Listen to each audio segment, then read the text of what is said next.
Em 2024 nasceram 84.642 bebés em Portugal, morreram 118.374 pessoas, o saldo natural é por isso negativo, 33.732 óbitos a mais do que nascimentos, o saldo migratório foi de mais 143.641 habitantes, a população em Portugal aumentou por isso em 109.909 habitantes de 2023 para 2024. Assim se constrói a variação populacional do país.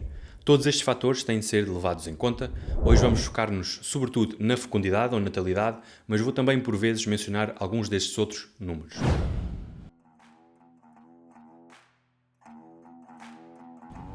A taxa de fecundidade representa o número de médio de filhos que cada mulher teria ao longo da vida se as condições atuais se mantivessem. É o principal indicador da capacidade de um país de se renovar demograficamente. E o valor mínimo necessário para garantir essa substituição é de 2,1 filhos por mulher. Portugal caiu abaixo desse limiar em 1982 com 2,07 e nunca mais regressou acima desse patamar. Em 2013 atingiu o valor mais baixo de sempre, 1,21, e desde então oscila em torno do 1,4. O Banco Mundial estima que em 2025 será de 1,37. Estes números não são apenas estatística, são o retrato de um continente em retração. Toda a Europa enfrenta um declínio populacional e Portugal é um dos casos mais agudos. O debate político costuma concentrar-se na imigração, muitas vezes num tom defensivo, mas raramente reconhece que sem ela este declínio seria bem mais profundo. Segundo o relatório Estatísticas Vitais de 2024 do Instituto Nacional de Estatísticas, 1/3 dos nascimentos em Portugal, cerca de 28.000, são já de mães estrangeiras. E de acordo com a AIMA, existem hoje cerca de 419.000 mulheres imigrantes em idade fértil.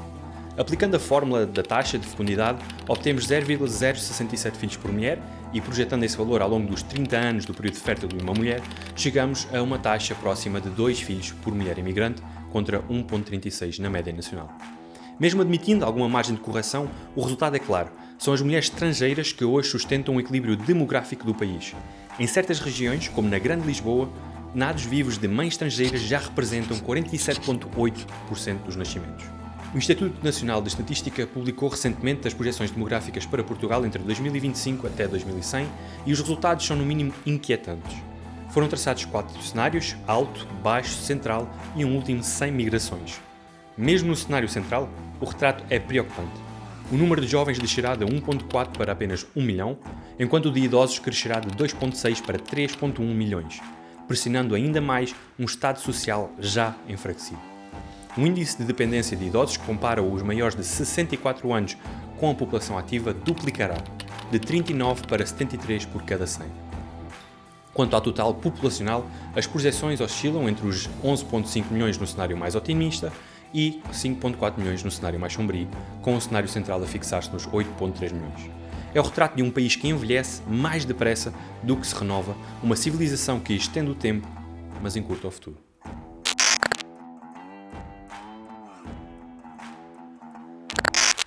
Durante o Estado Novo, Portugal tinha uma das taxas de fecundidade mais elevadas da Europa, mais de 3 filhos por mulher. Mas este número não era um reflexo de prosperidade, nem de uma moral familiar superior. Era sobretudo um reflexo da pobreza. O país era rural, agrícola, fechado sobre si próprio. O trabalho infantil era parte da rotina e a família era um motor económico de sobrevivência. Os filhos eram força de trabalho, eram braços no campo, era quem cuidava dos pais na velhice. Porque o Estado não existia para isso. Nos campos, cada criança contava. Uma boca a mais para alimentar significava também mais 2 mãos para semear. Ter filhos era uma questão de necessidade, não de escolha. Não havia planeamento familiar, havia sobrevivência. Havia miséria, mas havia continuidade. As aldeias eram cheias, as casas tinham vida e o país, ainda pobre, multiplicava-se. A natalidade alta era a forma primitiva de garantir futuro num país que não o tinha. Por isso, quando Portugal começou a mudar, as famílias mudaram com ele. O país migrou do campo para as cidades, trocou o som das enxadas pelo barulho dos motores e o valor dos filhos pelo preço da vida. O progresso trouxe conforto, mas também custo. Os filhos deixaram de ser um recurso para se tornarem um investimento, e um investimento caro hoje. Nos anos 80 e 90, o país democratizou-se, cresceu, estudou. As mulheres entraram no ensino e no trabalho, as famílias encolheram e o tempo rareou. A urbanização encurtou o espaço e o crédito hipotecou o futuro. Mas o Estado nunca se adaptou à nova realidade. continuam a tratar a família como um assunto privado, quando ela se tornar um problema coletivo. Hoje, quem quer ter filhos em Portugal enfrenta uma equação impossível. As casas são caras, os salários baixos, os contratos temporários. O sonho da estabilidade transformou-se numa anedota.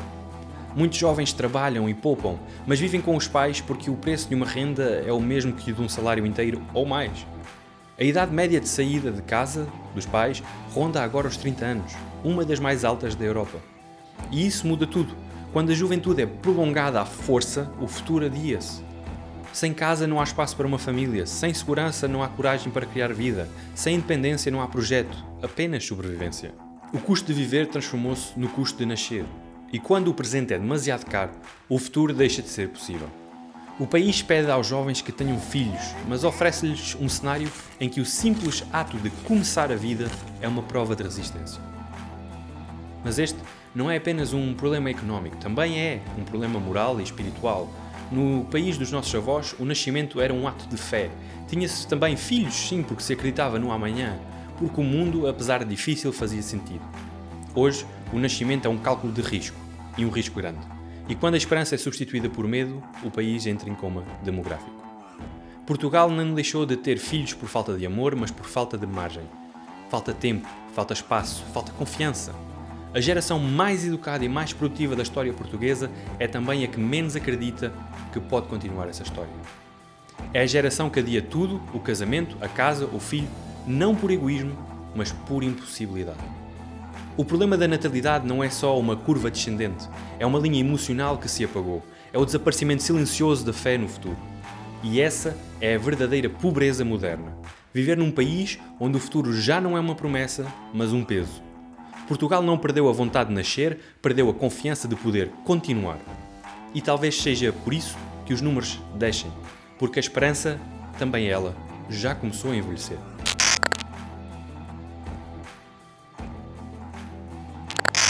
Devido à conjuntura atual política e social, não vou propor mais imigração como solução. Portugal precisa de resolver as suas causas internas antes de procurar no exterior um remédio para o que é, na verdade, uma ferida estrutural. O país não pode continuar a crescer apenas porque outros chegam. Precisa de voltar a nascer por si próprio. O verdadeiro desafio não é atrair novos habitantes, é permitir que os que vivem em Portugal possam criar raízes, formar família e acreditar que há um futuro digno de ser continuado. Em 2022, o Conselho Económico e Social publicou um estudo detalhado sobre a natalidade. As conclusões eram simples e continuam a ser verdadeiras. Portugal não tem apenas um problema de vontade, tem um problema de condições. O relatório identificava os principais entraves: salários baixos, habitação inacessível, falta de creche e a ausência de políticas consistentes de apoio à família. 3 anos depois, pouco ou nada mudou. O poder de compra dos portugueses continua estagnado. É verdade que o salário mínimo aumentou, mas ajustado à inflação vale praticamente o mesmo. Trabalha-se mais para conseguir o mesmo e muitas vezes para não conseguir nada de novo. A instabilidade profissional e a precariedade impedem a planificação do futuro. Como se pode construir uma família quando não se sabe quando se ganha daqui a 2, 3 ou 4 meses? O primeiro obstáculo identificado ou concreto é a casa. O Conselho avisava que a habitação é o eixo invisível da demografia. E o tempo tem vindo a confirmá-lo. O preço das casas disparou, as rendas ultrapassam o salário médio e metade dos jovens adultos ainda vive no quarto onde cresceu, como vimos. O país envelhece porque a juventude não tem onde viver. Sem teto não há começo, sem espaço não há família. A casa, que devia ser um símbolo de independência, tornou-se o símbolo da impossibilidade. E uma geração inteira vive suspensa à espera de condições que nunca chegam. Trabalha, poupa e adia, não por falta de vontade, mas por falta de possibilidade. O segundo pilar são as creches, o alicerce invisível do segundo filho. A gratuitidade parcial, iniciada em 2022, foi um passo importante, mas ainda insuficiente. A cobertura é desigual, as vagas escassas e os horários pouco compatíveis com a vida real. Ter um filho continua por isso a ser uma operação logística, uma coreografia entre rendas, transportes e horários. Quando não existe uma rede de confiança, isso transforma o nascimento num ato de resistência. E um país que trata o nascimento como sacrifício não pode esperar que dele surja futuro. O relatório do Conselho mencionava algo ainda mais discreto, mas essencial: a necessidade de recuperar a confiança coletiva. O problema da natalidade não é apenas económico, é também emocional. Os nossos avós tinham menos, mas acreditavam mais. Ter filhos era um gesto de fé, como já disse, uma forma de afirmar que o amanhã valia a pena. Hoje é um cálculo de risco. O nascimento deixou de ser promessa para se tornar preocupação. Portugal não deixou de ter filhos por falta de amor, mas por falta de margem. Falta casa, falta tempo, falta estabilidade. A geração mais qualificada da nossa história é também a que mais duvida do seu próprio amanhã. E nenhuma medida pública poderá resolver isso sem uma mudança de atitude. Uma cultura que volte a valorizar a vida, que veja o nascimento não como um custo, mas como um investimento. A economia pode criar incentivos, o Estado pode aliviar o peso, mas só a confiança pode fazer nascer. Porque o futuro de Portugal não se compra, constrói-se um nascimento de cada vez. Ora, eu gostava também de saber a tua opinião desse lado. Se és jovem em idade de ser pai ou mãe, o que é que sentes que te impede de dar esse passo? Se és jovem já há mais tempo, o que é que viste mudar na conjuntura de Portugal? O que é que vês como sendo hoje o maior impedimento também para que os jovens tenham esses filhos? É sempre bom ter uma discussão para os dois lados e gosto também de saber a vossa opinião. Obrigado por teres estado desse lado a ver este vídeo.